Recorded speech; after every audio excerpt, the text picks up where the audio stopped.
So saya nak abang, memang bariatrik ni bukanlah satu rawatan kosmetik. Salah, sangat salah. Pembesaran payudara, pembedahan kosmetik. Ya, itu kosmetik. Buat hidung, pembedahan kosmetik. Liposuction, sedut lemak, pembedahan kosmetik. Tapi bariatrik bukan pembedahan kosmetik.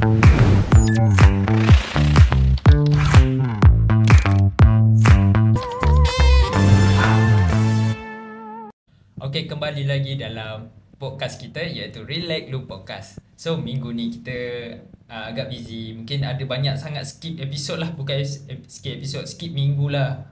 So, macam biasalah, tamu kita hari ni adalah, yang seperti biasa adalah Dr. Gafur kita. So, Dr. Gafur busy betul Dr. Sibuk sikit. Macam baru balik dari India, Sabah banyak ya. Correct. So, minggu lepas kita ada trip ke Sabah. So kita dapati bahawa kan banyak patient daripada Sabah, mereka nak buat operation tapi orang dekat sebenarnya dengan Malaysia ni berbeza. Patient dekat Penang dengan patient dekat KL dengan patient dekat Sabah perangai beza sikit. Patient Penang dengan KL, kalau diorang baca sendiri, diorang dapat info sendiri, diorang lebih yakin.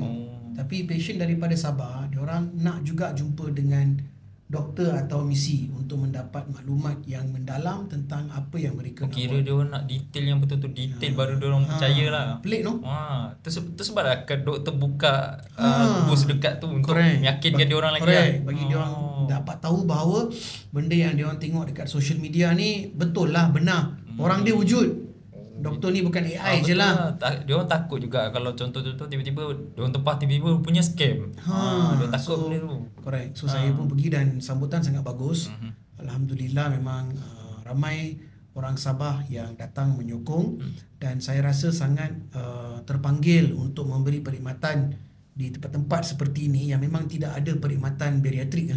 Bermaksud mereka ni merupakan pesakit-pesakit yang memang memerlukan rawatan kita, tetapi tidak ada akses dan juga tidak ada kemudahan. Dia tak terapkan sangat ke bariatrik dekat bahagian Sabah macam tu? Tak sangat. Sebab apa adalah kebanyakan fokus mereka adalah kepada hospital kerajaan.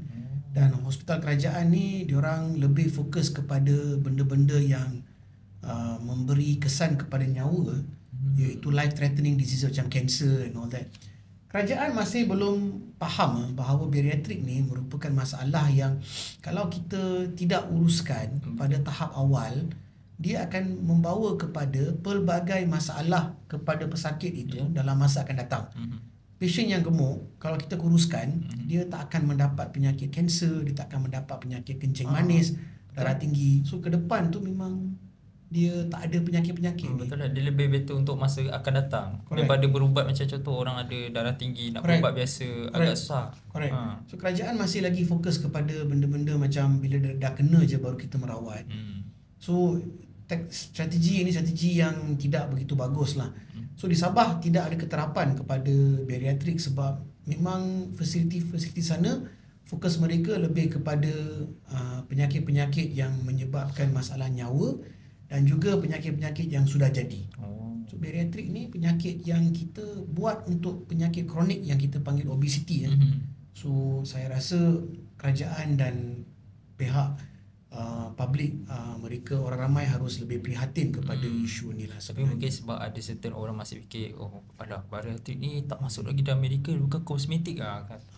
Tapi sebab patutnya benda tu dah kena masuk dalam medical. Tanggapan salah. So saya nak abang, memang bariatrik ni bukanlah satu rawatan kosmetik.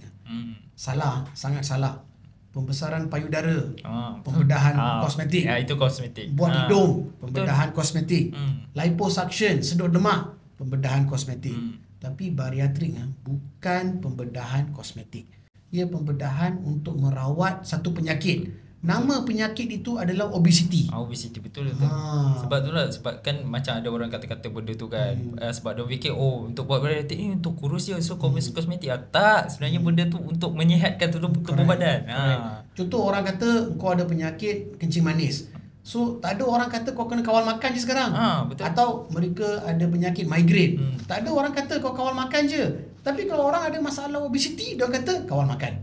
Tak logik no. Tak So logik, dia sejenis masalah yang sangat kompleks. Habis kalau dah memang badan dia besar, lepas tu dia makan sikit pun tu tak sambung, nak buat macam mana kan? So dia bukan satu faktor je lah, banyak-banyak faktor Tu, lain. tu sebab juga ke sekarang doktor banyak macam artis-artis daripada Indonesia datang juga ke doktor, macam salah satu Novi, lepas tu ada satu DJ baru-baru ni, Natalie. Natalie. So kita baru-baru ni mendapat banyak patient Indonesia.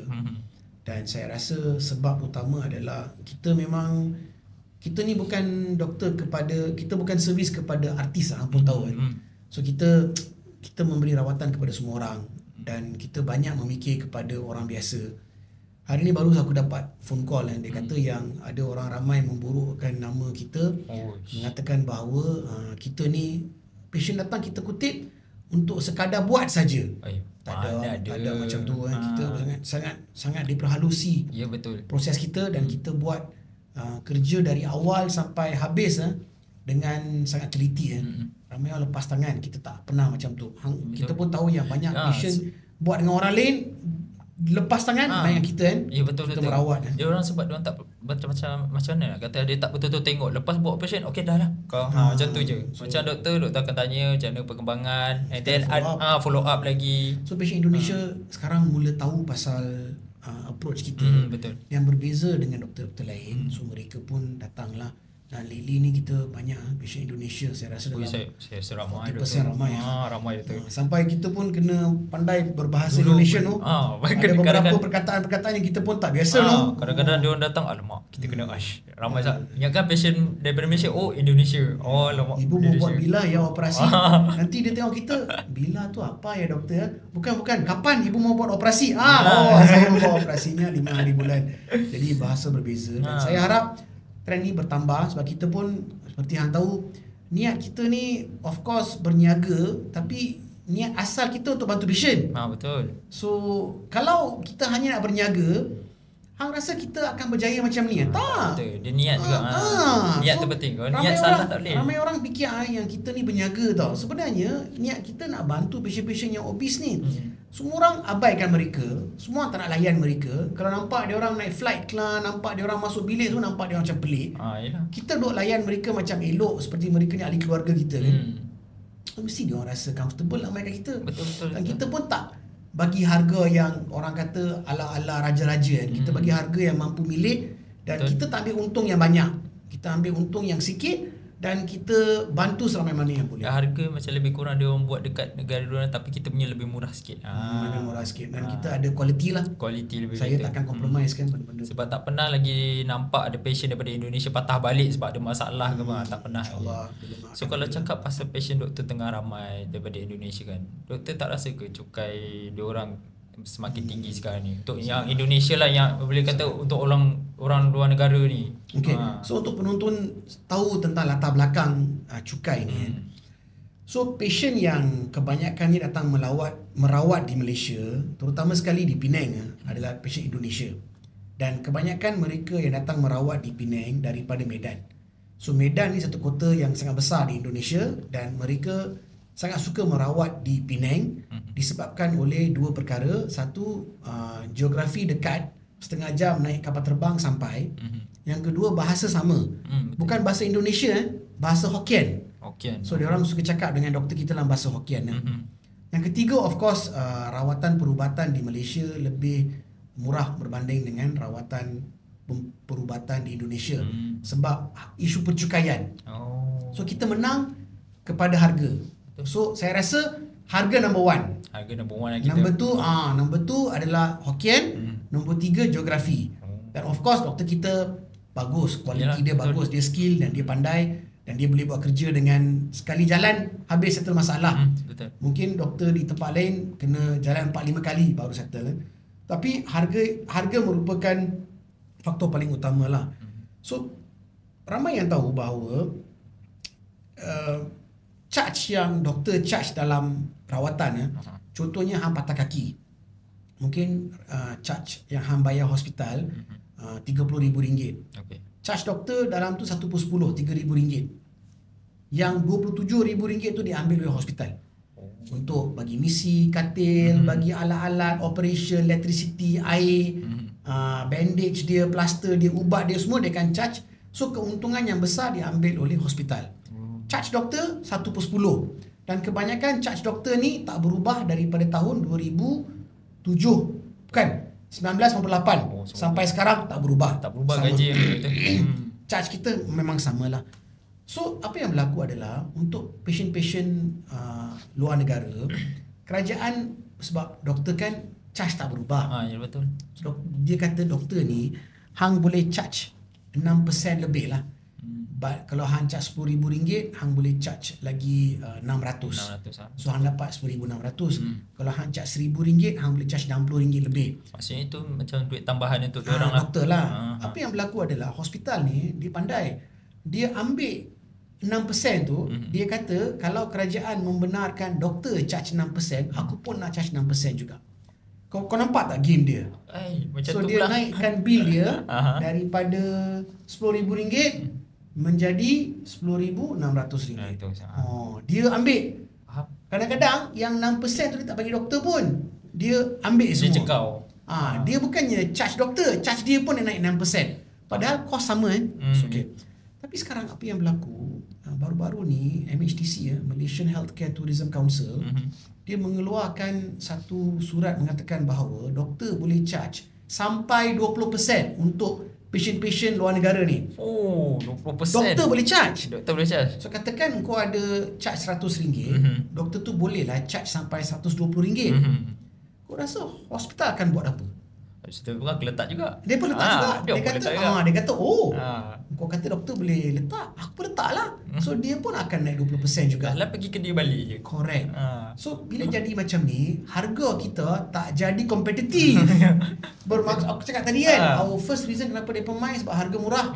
Lah harga kita tak kompetitif. Harga tak kompetitif, dia nak main sini buat apa?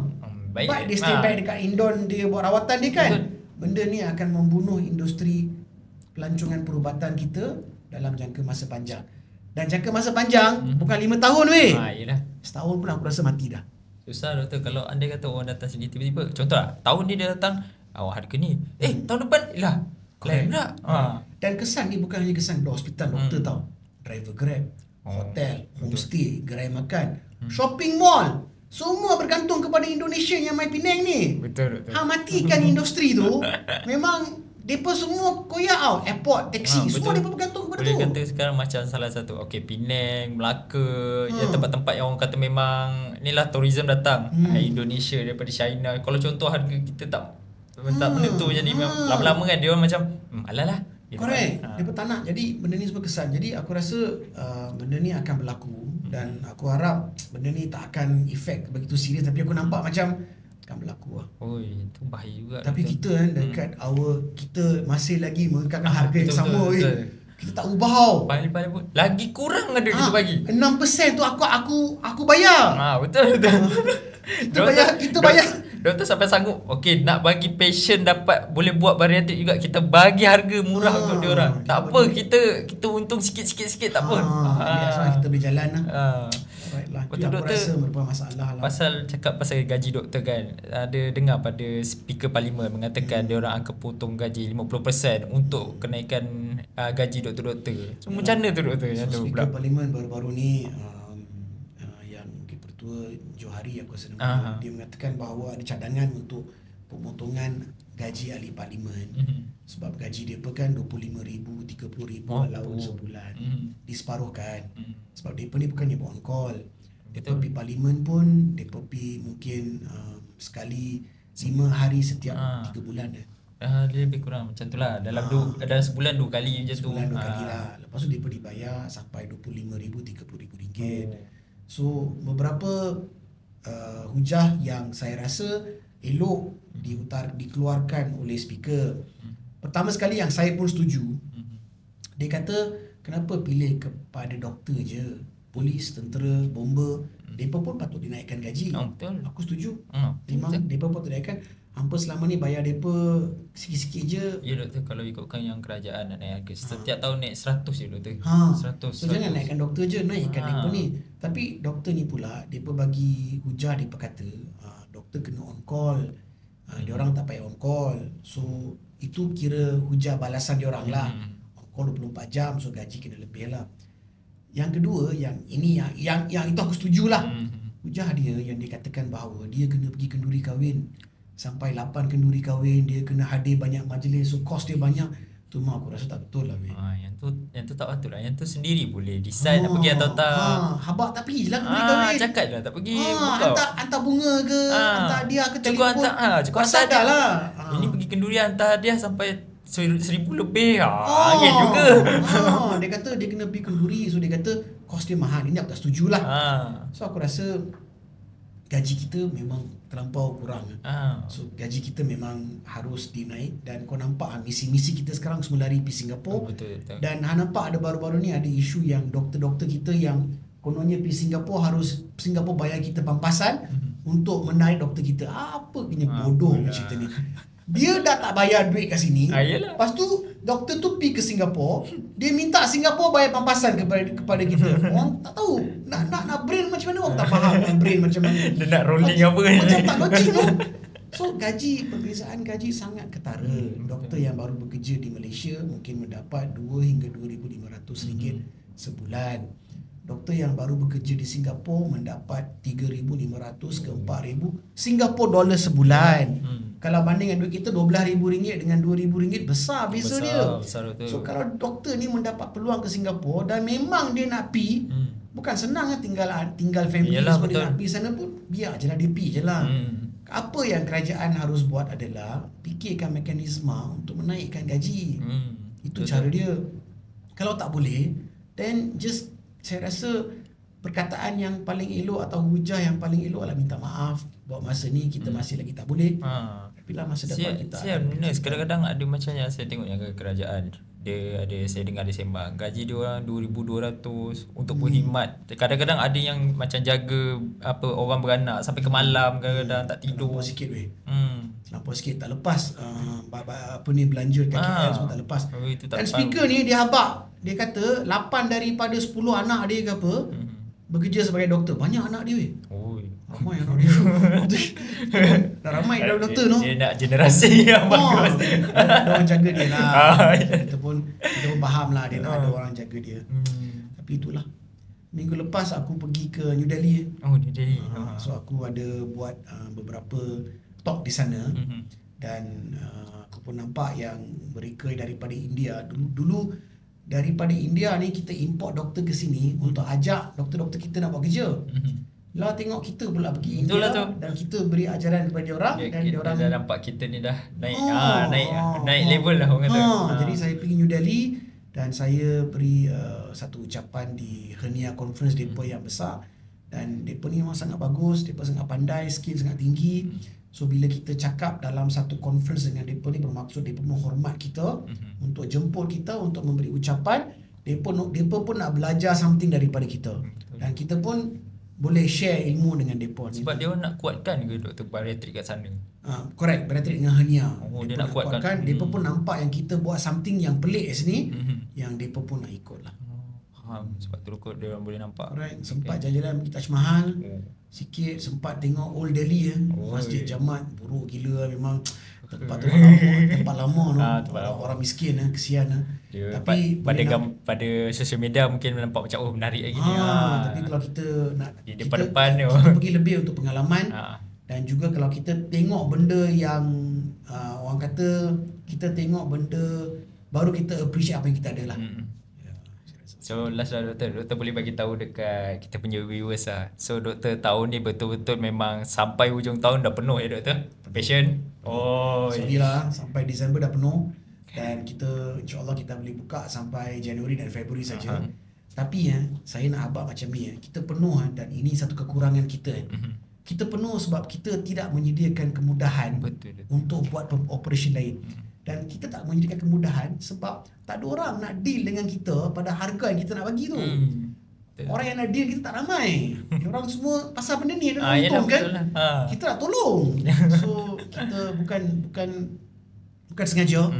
Tapi kekurangan yang saya harap insya-Allah tahun depan kita akan perbaiki So kita akan buka di Kota Baru. So Kota Baru di Kelantan kita start di Pabali bulan ni dan kita akan permanent di sana dari Januari tahun depan. Kita akan cari tempat lain untuk buka juga, dan saya harap ramai yang akan masih lagi So lepas tu akan banyak slot lah Doktor. Correct. Correct. Penang Island, Correct. Ipoh, KMC, KL, lepas tu dekat Kota Baru. Kota Baru. Pusat perubatan 5 lah Doktor Isap. semuanya. InsyaAllah kita try. So lepas tu memang target sampai hujung tahun penuh lah Doktor. Kita try tengok jadi kita lah. Okay guys. Okay. Okay, itu saja untuk episod kali ni. Kita jumpa lagi minggu depan. Ciao.